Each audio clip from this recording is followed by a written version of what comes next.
Devin Jatho revolutionized the content space, and I, like any normal human being, decided to have him on my podcast to figure out what he's doing differently, the reasons why he's getting millions of views and you are stuck at 500.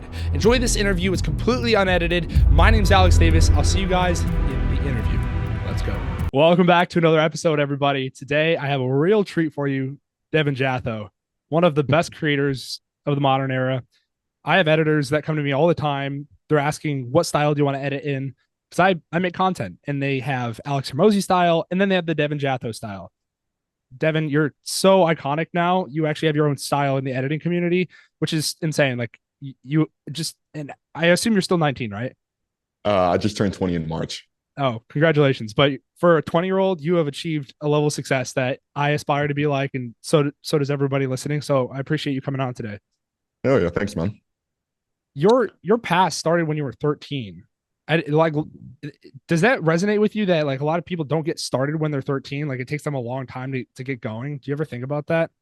Yeah, I got it easy, man. I sat down and luckily I got into the right environment early and it worked out pretty well. Was that because of your family or was it because of your friends? It was because I didn't have any friends. The only thing that I had was online. My Yeah. family was one of the families that pushed me towards the traditional route. And of course, I didn't want to do that. So it was just, I had no friends. I need to figure something out. So my friends became online friends, and that's where I kind of got into the correct environment. So I published a book a long time ago that talks about association. I'm 20 as Mhm. well. And the idea is like, obviously you're the association of the 5 people you're around and you're friends with these online people. Are they the people that are pushing you to start trying to make money? Like, where does the thought in your mind spark at 13 years old? Like, I need to do something different and become somebody different. So I would say I've always had the idea that I never wanted to do the normal 9 to 5. Like I'd rather kill myself than do that. Am I allowed to curse there? Yeah, go for it. Drop it. It's like, okay, I'd rather kill myself than do a normal 9 to 5. So it's always like this underlying fact of I want to do something different. And the only Yeah. way that I foresaw myself doing that was through gaming. So it wasn't like I was around these 25-year-old entrepreneurs that were just fucking molding me over a certain period of time. It was just the only way I knew how to make money was Fortnite. So Yeah. I played Fortnite and the people around me were playing for money as well. So we all had the idea of I want to make money from this thing. We're not just doing it for fun. Yeah. I mean, I at 13, I was playing Fortnite too. I just how much time are you dedicating to become a pro Fortnite player where you're actually making money? I used to dedicate Uh, hours after school, dude. Like, what was it? What did it take to get to that level? I was staying up all night playing fucking Fortnite. I mean, it's not, it wasn't like looking back on it, it's definitely not something that I would say to be prideful about, but I was playing probably around 8 to 10 hours every single day, Yeah, just trying to get better and trying to figure out a way how to make money. 8 to 10 hours. So you're going to Yeah, school, you come home, you just grind Fortnite nonstop, just fucking grind Fortnite. rant floor wall. Dude, that's awesome. I love that. And you translate that skill over to business, and then immediately people ask like, "How's the an overnight success?" But you have a skill set of doing something for 8 to 10 hours, and even if you're not necessarily proud of Fortnite, the work ethic part, would you say you're proud of? Yeah, I mean, work ethic has never really been something that's like if you knew me previously, it was always like, oh, this guy, like he cheats on tests, he sucks at school, he's failing, like he doesn't really do shit. And whenever you're the guy playing 8 to 10 hours of Fortnite, people don't look at that and go, oh fuck, this guy is so hard working. It's like, no, he's a fucking lazy piece of shit kid that doesn't want to do anything with his life. Yeah. I'd say work ethic just came from over time knowing that I wanted more and I just got continuously rewarded for doing more. Something that you'll see within my content is I'm very, very big on quality and I'm very big on excellence. And it's just I got a reward for doing something excellent and that just kind of Yeah. carried over. I looked at our story and I've watched all your interviews, so I wanted to see like what people normally ask you about. But something that I took away is like you and I are very much in my mind the same type of person. At 13, I was playing a lot of Fortnite and taking that very seriously, and then I started translating, moving into content and business. But the difference between you and I is I'm 20 and I'm not nearly as successful as you are. And I would honestly say that we've both in our lives done about the same amount of input, but you have massively outsized my output. And I'm sitting here studying like what was it? Was it a family member, a friend? Was it the quality of content? And maybe it is the quality of content or like the timing or like the type of content. Do you have anything to talk about on that? I mean, brand is king. I mean, everything comes a lot easier whenever you do have a brand. So I would say it would just be the quality of content and then as well as the people that's actually consuming the content. Yeah. Did Whenever you you have the brand, go ahead. uh, did you start editing all your content or did from day one have a team of editors ready to go? No. I fucking hate editing. So from day one, I had a little guy that I knew from Fortnite previously, and he wanted to edit the videos for $5 a video. So I Five started off dollars a doing, video, dude. Your yeah. your quality is so good for $5 a video. Oh, no. Now we have 5 people on staff and we spend multi five figures on the editing team. But previously we started off at 5 videos, $5 a video. How much does one of your reels cost? I don't know. So we have 7 editors on team currently, and we kind of switch in between, and they do different parts of the videos depending on the video. Okay. So yeah, I couldn't give you like a per video No, it's rate. good. I run like an editing agency, like short form agency. So I go from like $10 a reel to $100 a reel, and I always Yeah. try to gauge the quality. But sometimes people that do $10 a reel outsize the people that are doing $100 a reel.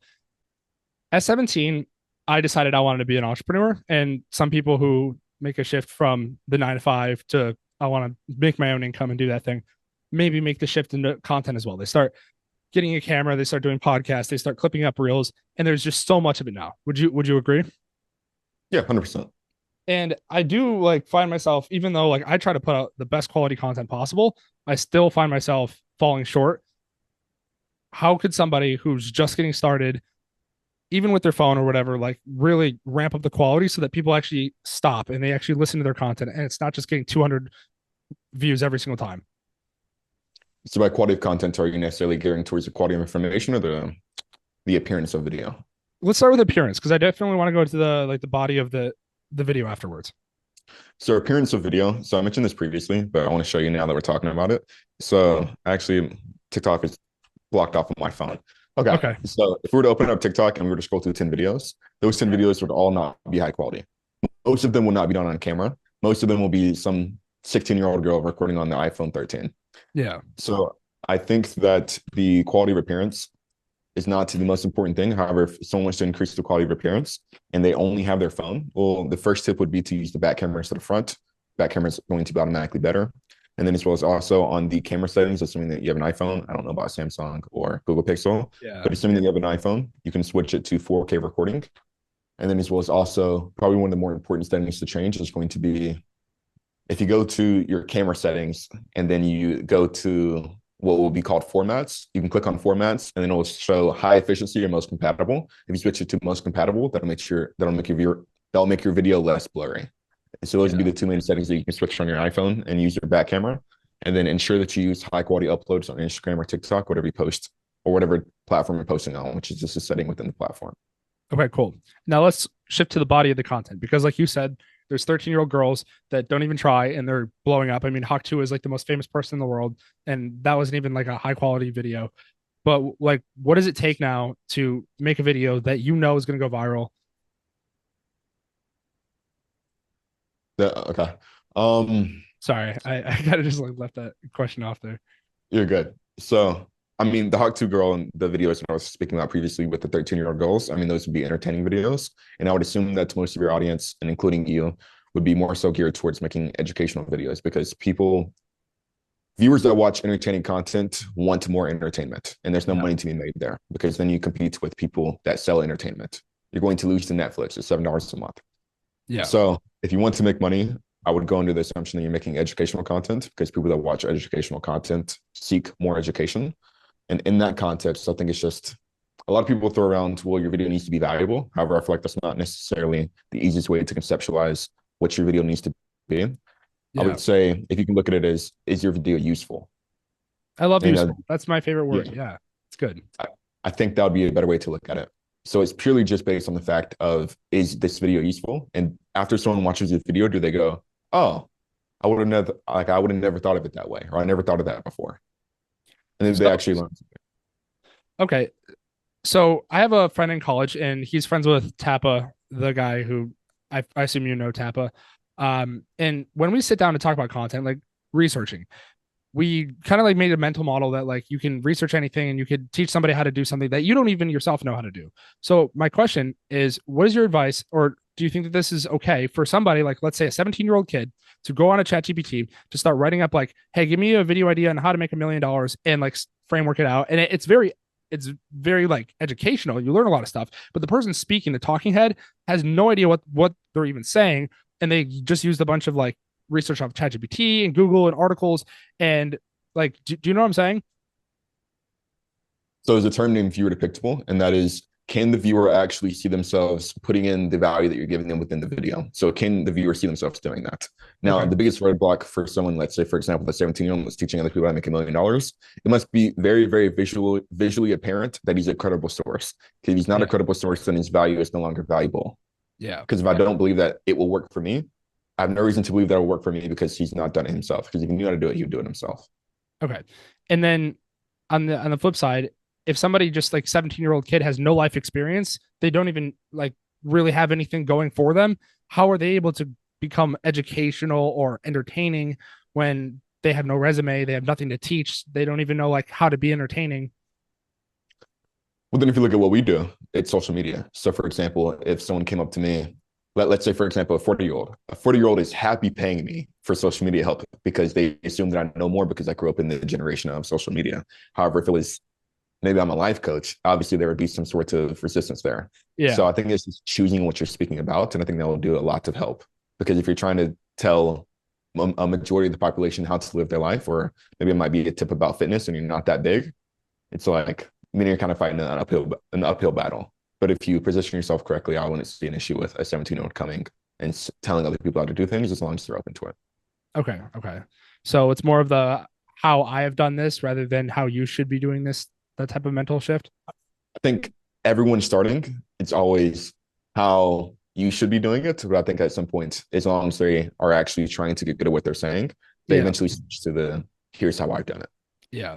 Somebody like a friend, I don't know if you've seen Kellen. He does a lot of faceless channel stuff. He has a very similar style to you. But when he speaks about social media, he talks about faceless channels, which he does have like credibility in that era. So I could easily see like if a 17-year-old kid has never done anything, they could start like a faceless channel, get some level of success, and then use social media and their own personal brand to talk about that success. And then they can kind of build off of that. Is that kind of like where you're going down? Yeah, yeah. I mean, I'll just say that the niche is probably the most important thing. So, for example, someone that's 35 is willing to pay the 17-year-old that's working on Instagram money because the 17-year-old obviously knows more about the Instagram than 30-year-old. Yeah. But Yeah. then if you were to flip it around to life coaches, like no matter which way you flip it, it's a difficult. It can be done, but it's difficult. Okay. And so what about as far as when you start a channel, the 17-year-old, we're gonna keep in this avatar.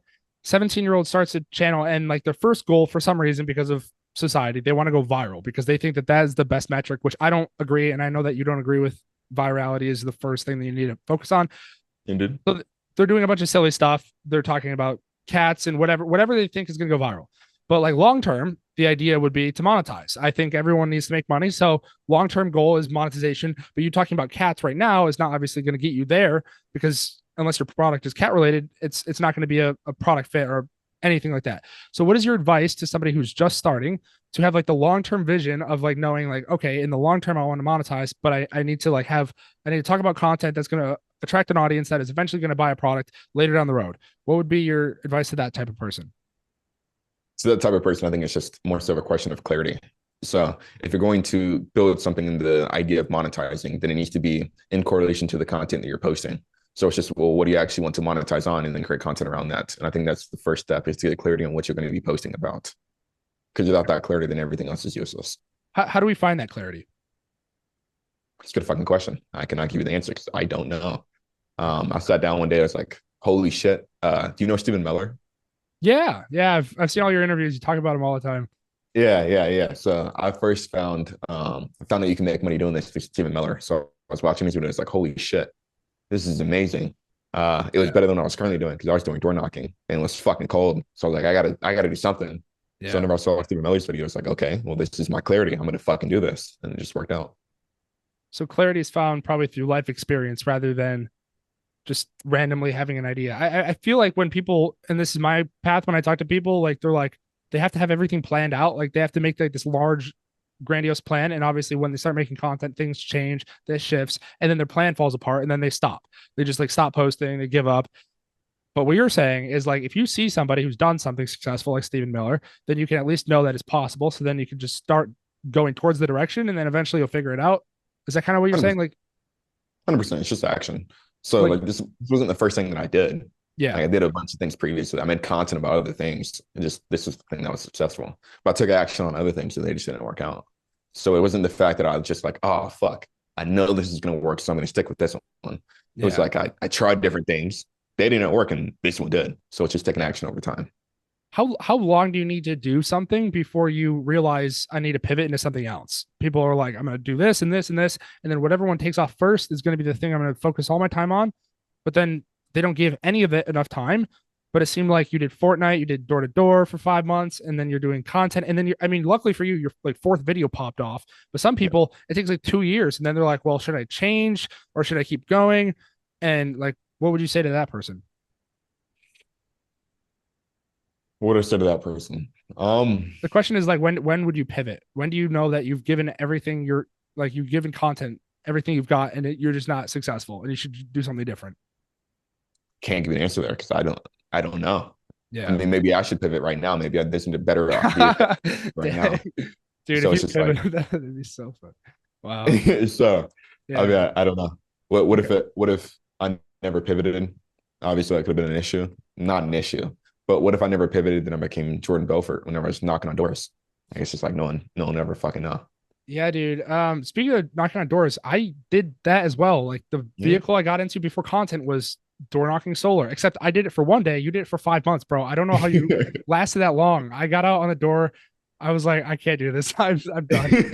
One day and I'm like, no.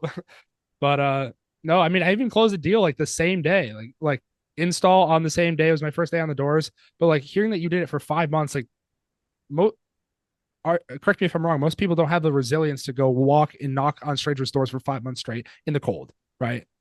All right. So like I feel like you as a person might be like a little bit different in that regard. So what is your I mean, you carry that over to content and it's like you're gonna be doing this for a while because this is actually working, you have reinforcement. But like the person who's like a couch potato is not even doing anything with their lives, like it's hard for them to even like have the motivation to like film a video. Does that make sense? Like what do you think to that?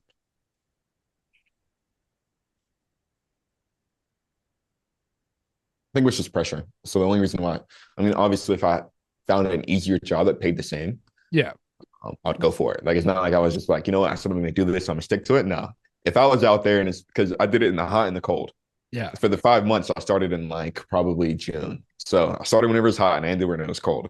If someone would have came out to any point in that time and told me I'll pay the same exact money they're getting paid now to do Yeah. something easier, I want to be like, oh no, I said I'm going to stick. Fuck that. I'm going to do what is ever easier. Yeah. So it's just the situation that I was stuck in. And then he's also, I don't think it was that bad. A lot of people hate on door to door, but I don't think it was that bad of a job. I don't know if I just got lucky or, um, yeah, I got a big smile and people treated me nicely. So Did you make a lot while you were door knocking, or were you basically not making anything for 5 months?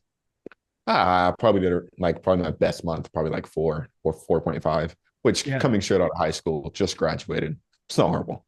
Dude, I know thousands of kids that hit the doors and they make nothing. I have Yeah. friends like right now that are on doors today as we're speaking, doing this interview, and they're knocking doors, and I know they're not going to make anything for the whole month.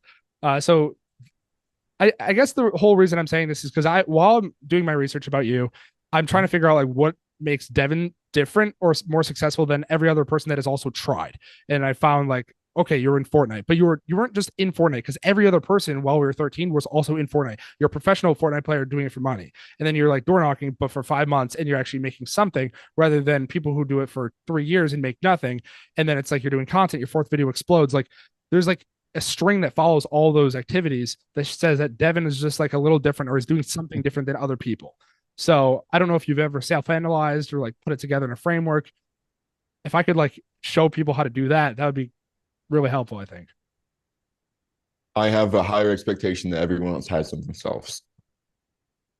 Okay. Of yourself, you have a higher expectation of yourself. That is the main thing. So I mean, like that would be.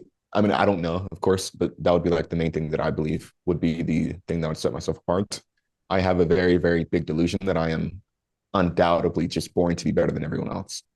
Of course, that's not It's, true. no, but However, it's working. yeah. I don't know about better than, but yeah, like you're definitely it's successful. Yeah. So I can't say that that would work for everyone. However, I just always have the expectation that I deserved more, even though I don't really deserve anything, of course. But it was Yeah. always like I should be better than everyone else. Therefore, I'm going to do the things that exemplify that. Okay. And where does that belief come from? Do you think you were just born with it, or did something happen when you were younger? Was it a neglect thing? Like, or did it just I, spawn out of the ethos and you're like, all right, fuck it. I'm better than everyone. I don't know. I've always had really high standards. I mean, like whenever I got like gifts as a kid, it was like, this is cool, but it's not the best, which sounds fucking stupid. But like, I've always had like the idea of like, I want the best. Anything less than that is unacceptable. Um, Yeah. So here's a question. Like I said in the beginning, I think that you and I have like the same life trajectory, sort of. We both played Fortnite, door knocking, like all the same activities, whatever. Except you became successful a lot faster than me, and it's just taking me like a lot longer. I know in the long run, I have the same mindset as you. I just don't like publicly put it out there. Like I'm really good. I'm better than a lot of people. I've done a lot of shit. I live in a small town. I'm traveling everywhere. I know in the long run, maybe by like 23, 24, 25, even 30, like it'll click and I'll be an overnight success. My question for you is, do you think it's better to have success later in life, learn all the crappy lessons up front and have to go through all the shit? Or do you think it's better to be successful fast and when you're early in your 20s and then maybe lose it all later on, or not even lose it, but just be successful earlier on? What do you think? what do I think? I just want to go and preface that this is I think I don't know, but Yeah. I think I mean, it sounds bad because obviously I would not choose to not be successful now. Yeah. But looking at it from my like where I am at now, there's a lot of times where I'm like, I kind of wish this came a little bit slower. That way I could have not made as many mistakes and I could have learned more lessons because there's a lot of things that I can lean on. So like Yeah. I have a big follower account. So I can make a lot of mistakes that smaller people that don't have the brand, that can't lean on the brand, they cannot make those mistakes. So I'm Yeah. making these mistakes and I'm getting by with it. So it's like I'm building up bad habits because I became somewhat successful quickly. However, I think it's just pros and cons to both. Yeah, I don't know. Walk me through some bad habits if you're okay with it. Like what do you Yeah. think money brings that you're like, oh shit? So okay, money brings or brand brings or both. Mainly money. I think I mean brand follows money, so it's like the same thing. It trails back to you eventually. So money wise, it's just like you there's a lot less friction to everything. There's a lot less inconvenience. So Yeah. like if it's ever like I want Uber Eats, it's not like, oh, do I want to spend my money on this? It's just like, no, I just want Uber Eats. It's Yeah. like, do I want if I see like a wallet, it's like, oh, well, how much is this wallet? No, it's just this is a sick fucking wallet. Let's go and get it. Yeah. So that's one thing, is just not being told no enough. For the brand, I would say one of the biggest things is just like I'll lean on it for the business. So whenever it comes to hiring, we don't have okay, we do have really good hiring. Whenever it comes to hiring, I'm not so stuck on that one individual that might be a good fit. I'm like looking at it from a perspective of I don't really give a shit if like I know that I'll find someone else. Like there's 1,000 other people that applied. So maybe I'm missing out on good applicants that I have too big of an ego to actually fill through. Yeah. Okay. I'd say a lot of it would just be ego. And then as well as not being told no. A lot of people make the argument like ego's bad, but ego got you to where you are. And ego's getting me to And where I'm going, which is right behind you. And it's gotten everybody that's successful materialistically in this world to where they are. So I think a healthy ego works. I think ego falls apart when you start to use it against other people, which you don't do, I assume. And even if you did it, like you seem like you're a good kid. So it's not like you're like trying to hurt people. I know some people that are like really like narcissistic and they're like they don't even have success. They're just trying to like rip people apart for no reason. Um, do you do like a lot of stuff outside of work? Like you're in Tennessee. Do you go to like Nashville party? Do you like do any of that kind of fun stuff? I go to sleep at what, lay down at 6 to read for an hour, then I go to sleep at 7 p.m. Go to sleep I at do what time are you waking up? 3 a.m. What are you doing at 3? I wake up at 4, bro. You're like this is what I was trying to figure out. You're ahead of me, bro. Shit, I'm waking up at so 2 tomorrow. so I can pull up my calendar and tell you exactly what it looks like. Do it.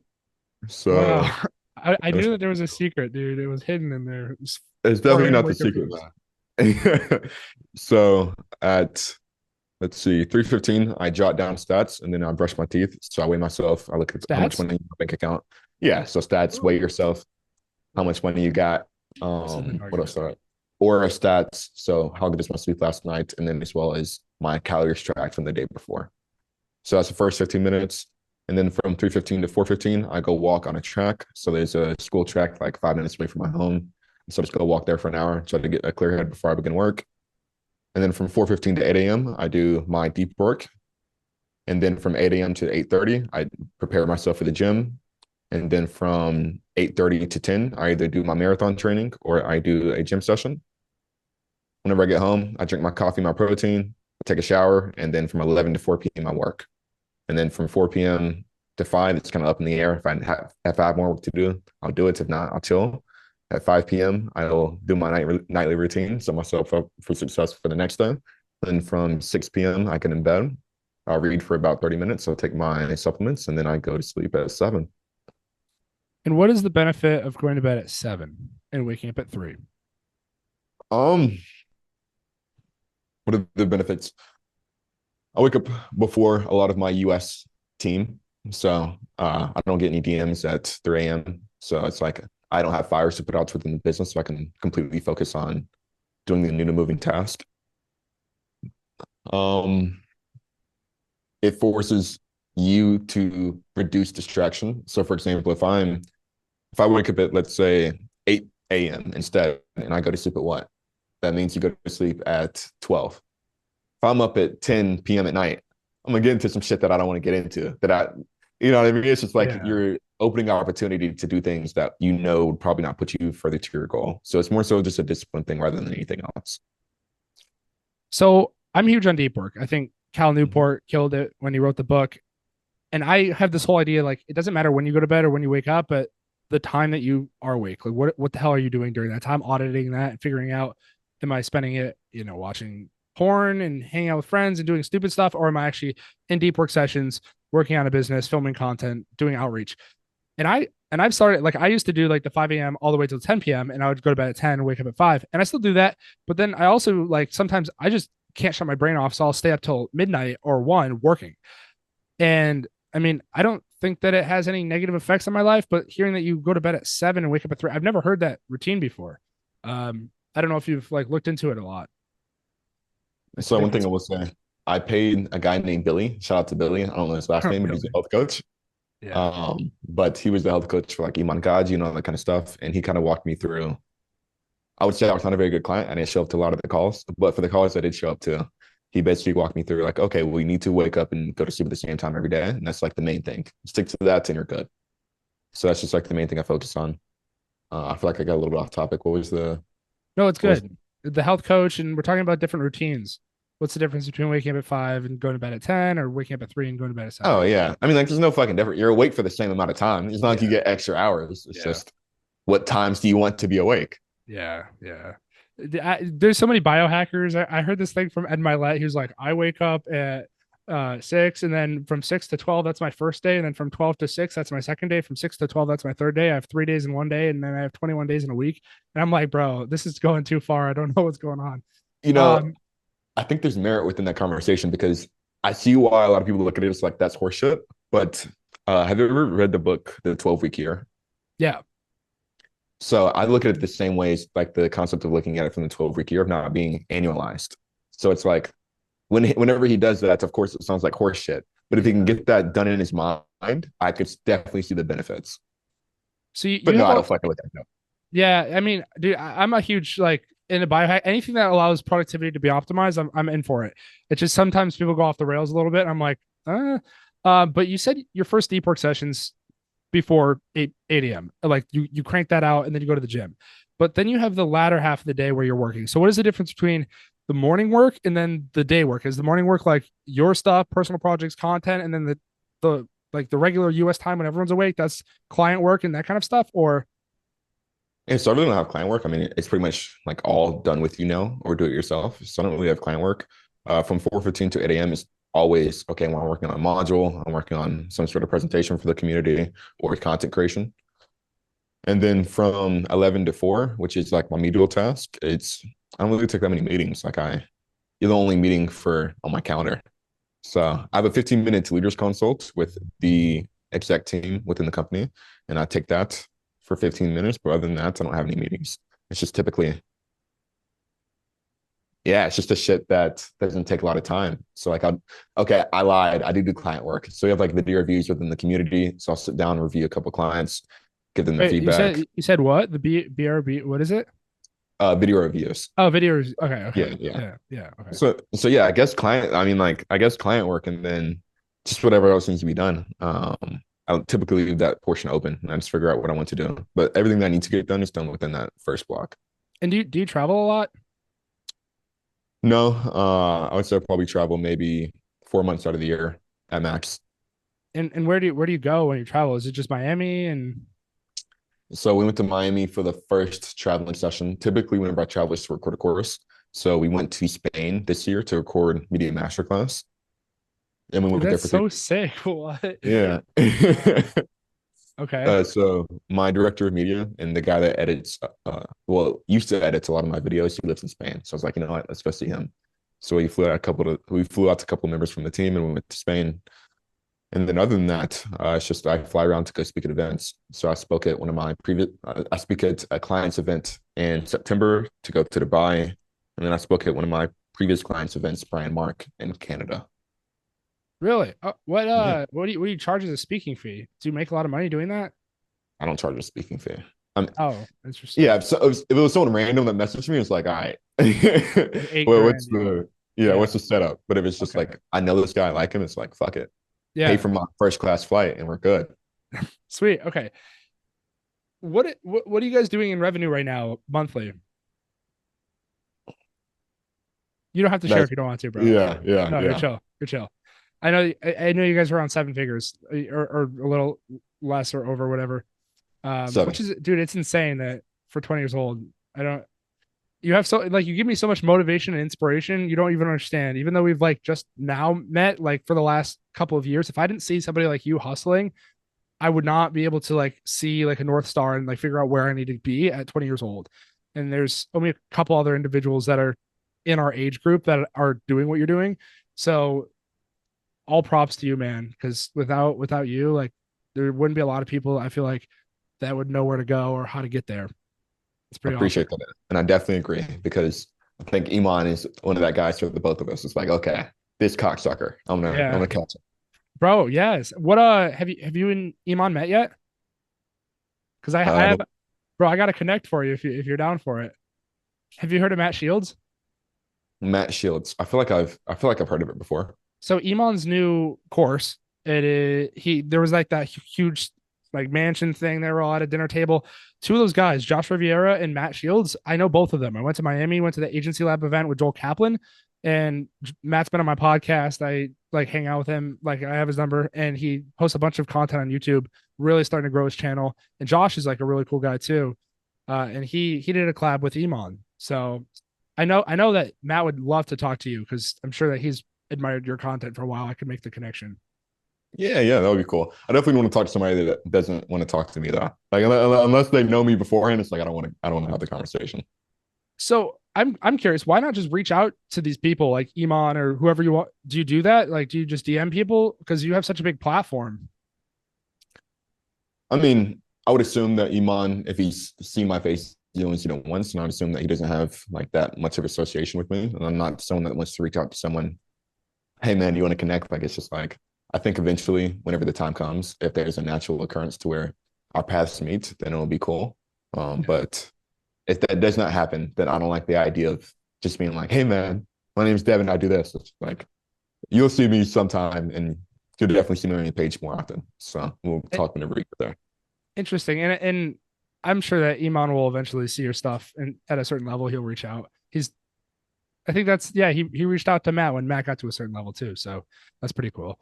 I approach it from a whole different standpoint. I'm like a lot smaller with the audience size than a lot of people, and I'm like, hey, you want to come on the podcast? You want to like, are you in Miami for an event? Like, what? How can we connect and collaborate? Um, it served me pretty well, but I could easily see like in the wrong light, somebody might take it the wrong way, or Yeah. it might just not start the conversation off in a good way. Yeah, and then I think it's just like the type of person. Like I don't know if you can tell, I like being in a fucking dark room, I like being by myself. Yeah. That's me. So you would call yourself like an introvert, or would you say you're more extroverted? I don't like those labels. Yeah. Okay. Well, like, Yeah, do you like being alone with people or like by yourself working? Like, what is your ideal environment? I like being with people that are like-minded. Yeah. However, this might be limiting belief, but I live in Tennessee, Chattanooga, and I'm also Oh, 20 years old. yeah. So for someone within my So for someone that would be doing something similar to me, it's like they're either 35 or they don't live in Tennessee, Chattanooga. So Yeah. it's just right now I'd rather be alone. But like whenever I do eventually move, I could see myself being a more sociable person. What are some stuff that you wish that more people asked you about? You have such a big platform. I'm sure that there's a part of you that you don't share, and you're like, dang, I wish people would talk about this or ask me about this or knew that this was a part of me. That was a good question. Um, I really don't come into these having like a set thing, like, oh, fuck, I really hope you ask me about this. It's just No, I'm that's good. always here to This one yeah, always trips people up because they're like, yeah. dang, I don't know. I mean, most people don't really know anything about me just because, all my videos are like, here's value, and that's pretty much it.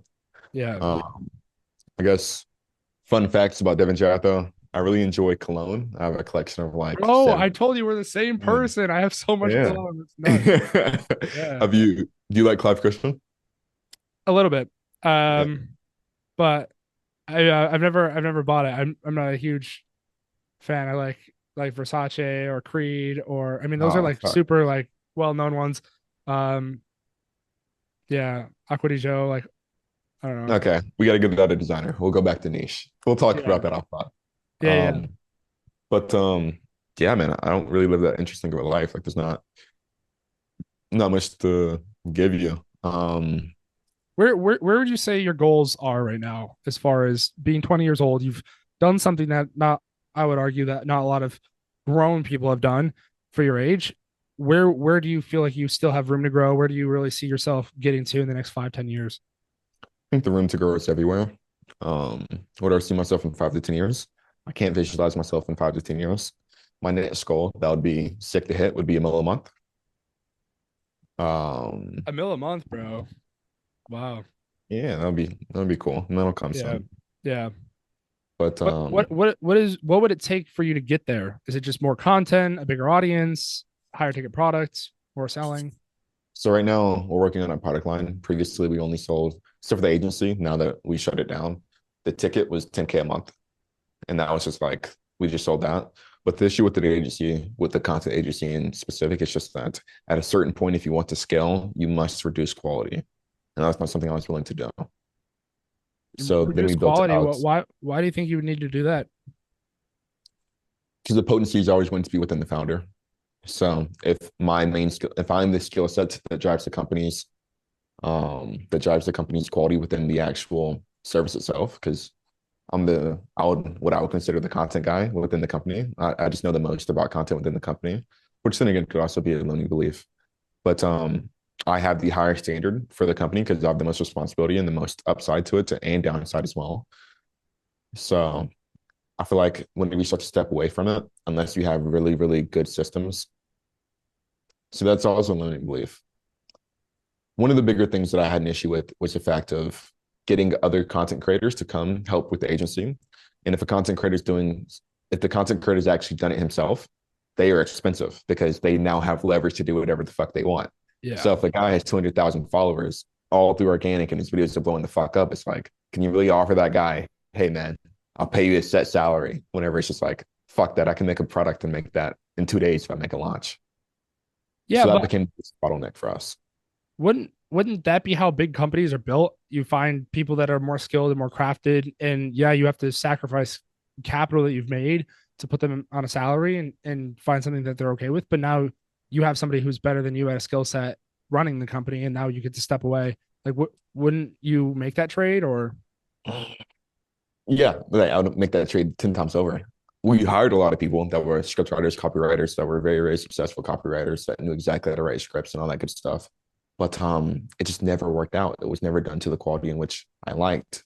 And then as well as also I hated the idea of having to wake up and be like, fuck, 10 people get to demand my time. It's like, fuck you. Yeah. So So that yeah. dude, that's an interesting belief. When you say it doesn't work out, is that more of the like I didn't give it enough time to work out, or you think that they're not good enough, or even if you gave them 3 years to like master everything, you just don't want to waste the time? Like, what do you mean it didn't work out? I think every skill can be taught. Okay, I think it's just the amount of time they're willing to input into that person. sure.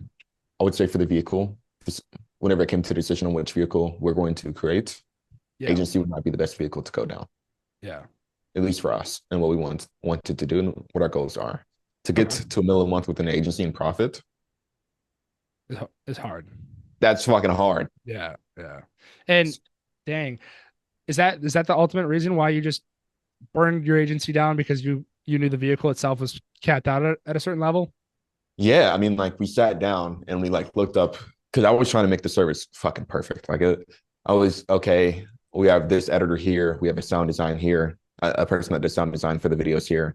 We Yeah. have director of media. We have a copywriter that does the visual hook. So the first 3 seconds of the video. We have a copywriter that's just designated to only do visual hooks. Like we were trying to Yeah. optimize every every portion of the content assembly line.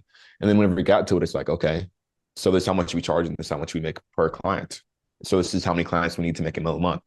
And Yeah. it was like this outrageous number. And we're like, there's no way that if we wanted to, I believe I could have done it, but it's like, there's no way that I'd want to do that. Yeah. Yeah. Yeah. I agree. I think selling an online product or having a recurring subscription is insanely more beneficial in the long term. Um, I think it's also more beneficial to the client as well.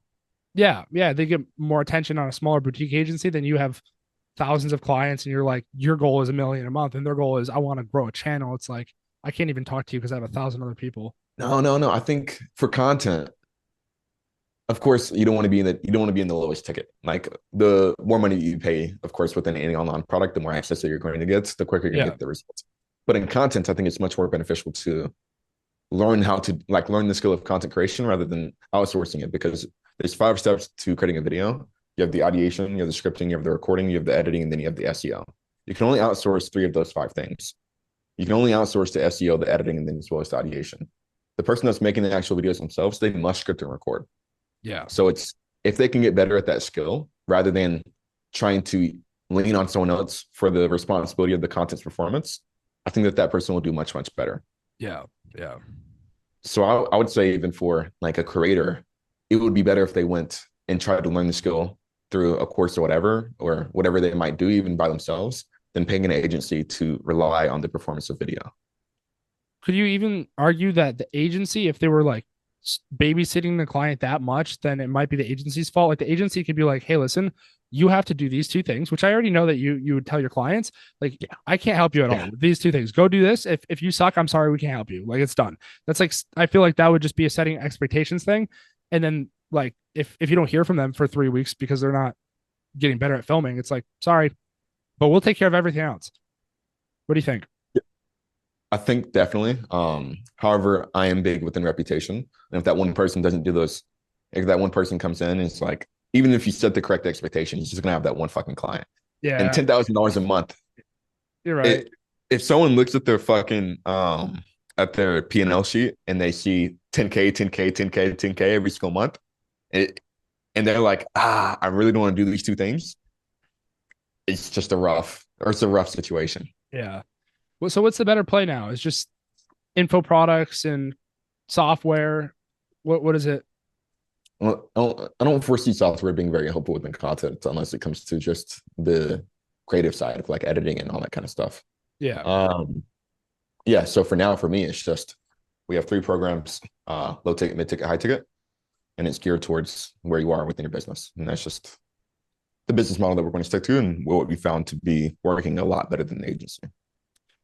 You talk about reputation, and I want to touch on this with especially selling info products because I have a lot of experience doing this. This is how I make money. I teach people how to get their first client. Like I own thefirstclient.com, and I could do this and run this up to $1 million a month easy. The amount of selling required is minimal.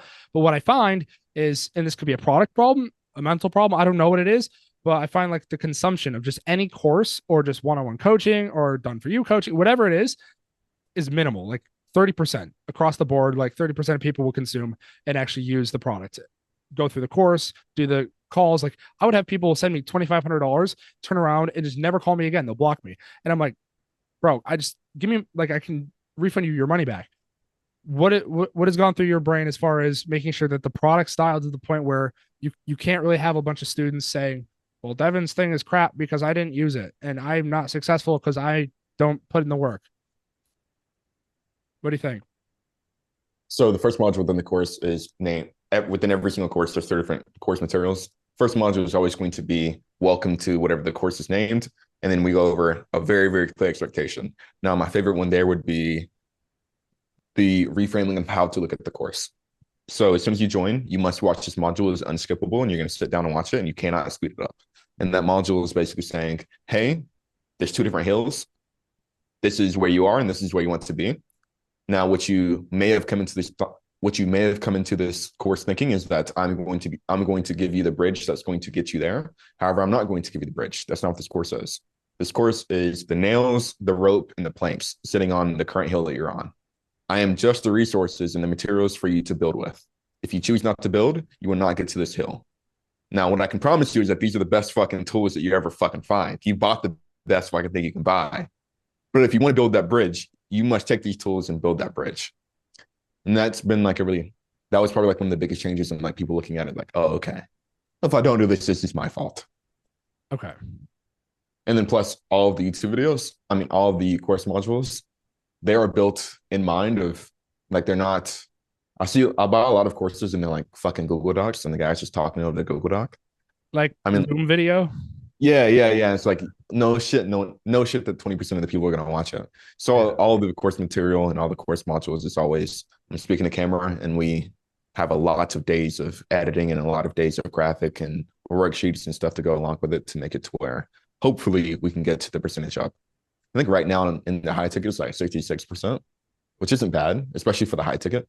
What do you host it on? How do you track it all? We host it on, so I'm pretty sure the course modules are hosted on Circle, and they are put through, they're embedded through Vimeo, and then the website is hosted on, the website is hosted on WordPress. There we go. I don't know if you can tell, but I don't handle this shit. But yeah. Oh, no, you're good, dude. No. Look, at least you know a little bit.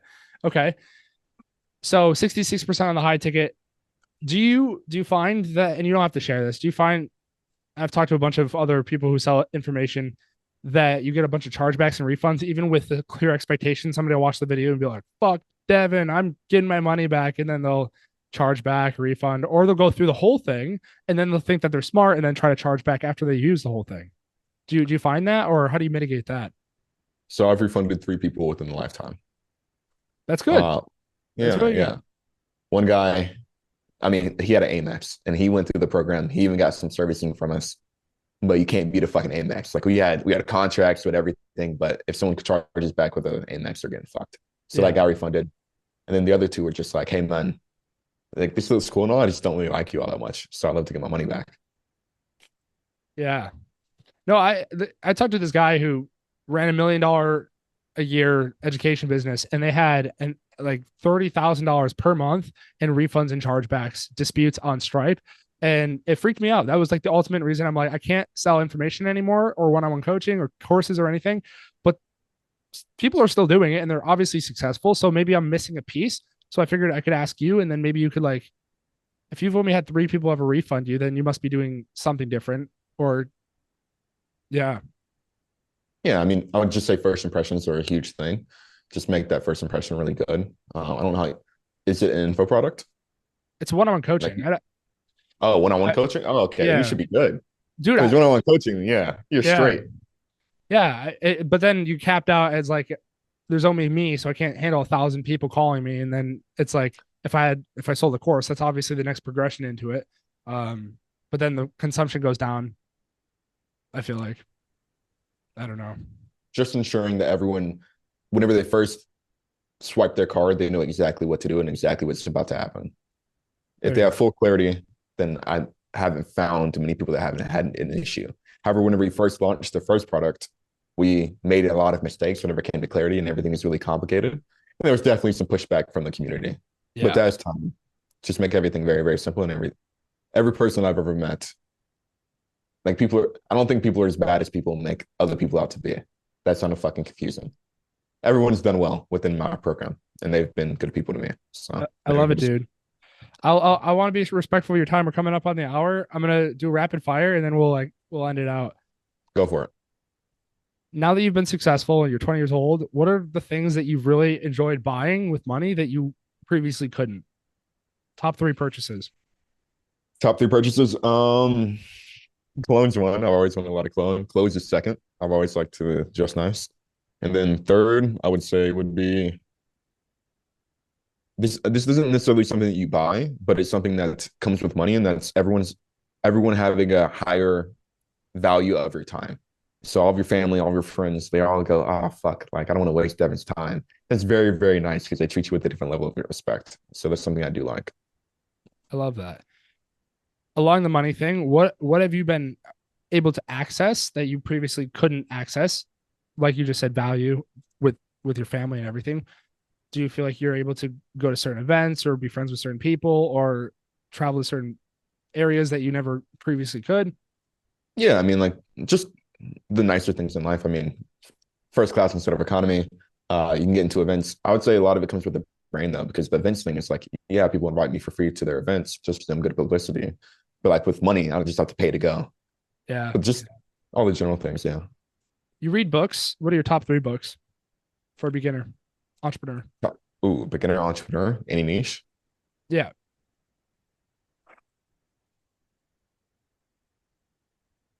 I don't want to say the most bland fucking books that everyone else says, but Think and Grow Rich. Yeah. yeah. Like I don't want to say that shit, but that's what's coming to mind. I mean, I think Rich Dad Poor Dad is the best at changing your mindsets whenever it comes to how you look at money. I think Essentialism is a good book to read just because whenever you first get started, you want to do everything. That's I think good. essentially, yeah. And then for the third book, um, uh, I think Have you ever read The Almanac by Naval Ravikant? no, I have it in my library, but I've never read it. Yeah. I've heard you talk about leverage and that he talks about it an insane amount in the book. But that's the third book I always recommend people is The Almanac. Such a Cool, good that's book. my third book then. Yeah. Cool. And then the last question, I know you said you don't really have any goals, but where do you like where do you see yourself in 5 years, or like where do you like what is something you really desperately want to achieve, and what's the next like milestone that you're trying to get after besides $1 million a month? To be proud of myself. What does it take to get there? What does it take to get there? Knowing that you did what you said that you were going to do on a daily basis. That's a banger answer, dude. I appreciate you coming on the show. Of course, Alex. Where can everyone find you? Where can everybody find me? They can find me pretty much everywhere, just using Devin Jatho, DevinJatho. Instagram, YouTube, TikTok. Those are pretty much the only places that I post. Thanks for coming on the show, man.